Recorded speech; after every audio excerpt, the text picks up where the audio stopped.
बिस्मिल्लाहिर्रहमानिर्रहीम।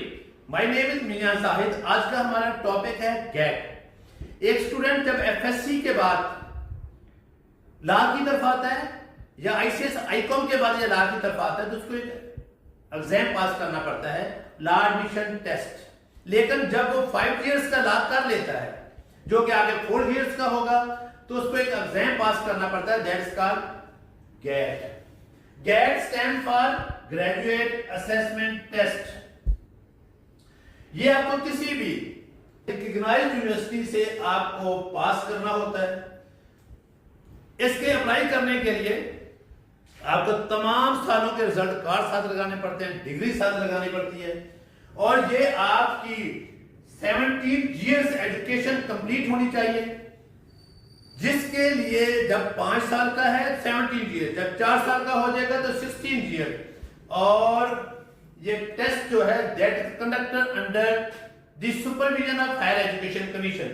और ये जो टेस्ट है ये 100 नंबर का है, 50 नंबर लेने जरूरी होते हैं और इसकी कुछ मार्क्स की डिवीजन, ये जो 100 नंबर होते हैं इनकी डिवीजन कुछ यूं होती है।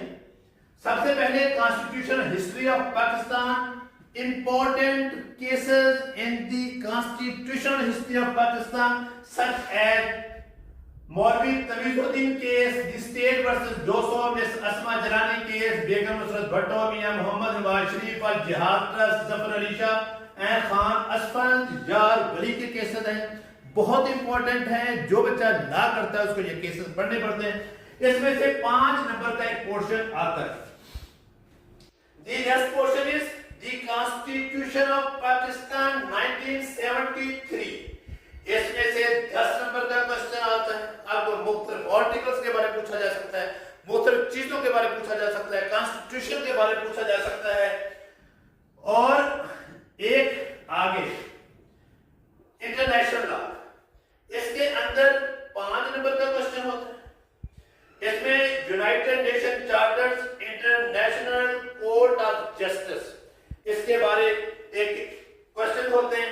अगला हमारा पोर्शन है जो कि अक्सर बच्चे दूसरे या तीसरे साल में, जो 3 साल में लॉ होता है तो उसमें फर्स्ट ईयर में ज्यूरिस्प्रूडेंस पढ़ते थे, जो थ्योरी ऑफ लॉ है। इसमें एक पोर्शन इंग्लिश का है, एक इस्लामिक ज्यूरिस्प्रूडेंस है। Both the parts are comprised of 5 marks each. जो एक इंग्लिश ज्यूरिस्प्रूडेंस है उसमें भी 5 नंबर का आता है, जो इस्लामिक ज्यूरिस्प्रूडेंस है उसमें भी 5 नंबर का आता है। लेकिन the most comprehensive question, a lot of question जो आते हैं वो सिविल प्रोसीजर कोड से होते हैं और ये पोर्शन जो है ये 20 नंबर का होता है। और इसी तरीके से इसलिए बच्चों को जो सीबीसी है इसको कॉम्प्रिहेंसिव बच्चों को इसकी तैयारी करनी चाहिए, फ्रॉम ए टू जी इसको पढ़ना चाहिए, रट्टा नहीं लगाना चाहिए। इसका जो एक टेक्स्ट है उसके बारे जो बेयर एक्ट है उसको बच्चों को पढ़ना चाहिए। इसी तरीके से criminal law, Pakistan penal code, इसमें चैप्टर 2, 4, 16, 16A और 17 जो है दे आर वेरी इंपॉर्टेंट। इसके बाद हम आते हैं सीआरपीसी की तरफ, क्रिमिनल प्रोसीजर कोड। इसमें से 10 नंबर का क्वेश्चन आता है। चैप्टर नंबर 1 प्रिलिमिनरी डेफिनेशंस और इसके अंदर चैप्टर 5 में कुछ है टॉपिक्स वेरी इंपॉर्टेंट। इसमें से हर साल क्वेश्चन पूछे जाते हैं और आपकी बुक्स में से ये क्वेश्चन आते हैं जिसमें एस्केप वेरी टेकिंग है, process to compel the production of documents and other movable and immovable property and for the discovery of person wrongfully confined, इनके बारे अक्सर क्वेश्चन पूछे जाते हैं।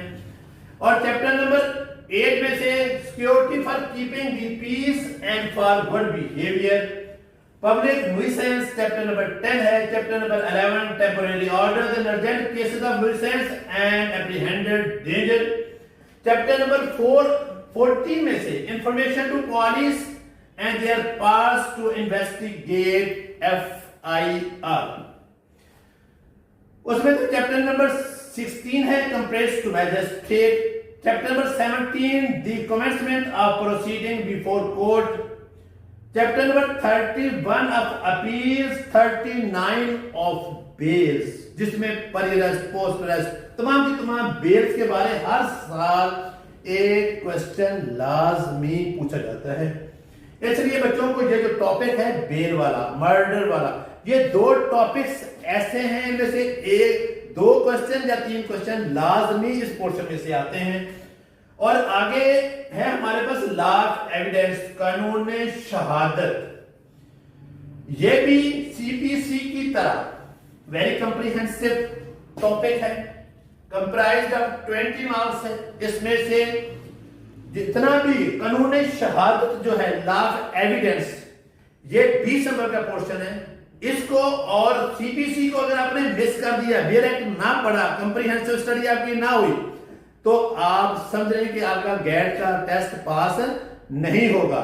और हर साल ये गैट के टेस्ट को टफ से टफ करते जा रहे हैं।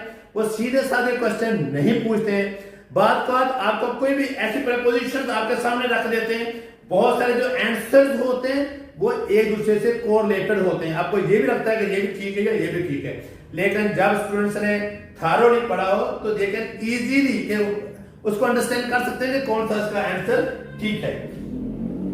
इसके बाद हमारे पास एक पोर्शन है प्रोफेशनल एथिक्स, कि हमें पेशावराना महारत, पेशावराना काबिलियत और इस पेशे को अडॉप्ट करने के बाद हमें कौन से कवायदो ज़वाबित को मलहूज़े खातर रखना पड़ता है। ये 10 नंबर का पोर्शन है। इसके अंदर जो cannons of professional conduct, etiquettes of the advocate, chapter number 12 है, रूल नंबर 134, 175 बी तक, Pakistan legal practitioners and bar council rules 1976 के जो हैं उसमें से क्वेश्चन पूछे जाते हैं। अगर आपको ये एग्जाम पास करना है और इसके बारे में अगर आपको किसी भी किस्म की कोई भी इंफॉर्मेशन रिक्वायर्ड हो, यू कैन कॉल 0300 4394894। अपना बहुत सा ख्याल रखिएगा। अल्लाह ताला हम सबका हामी नस्र।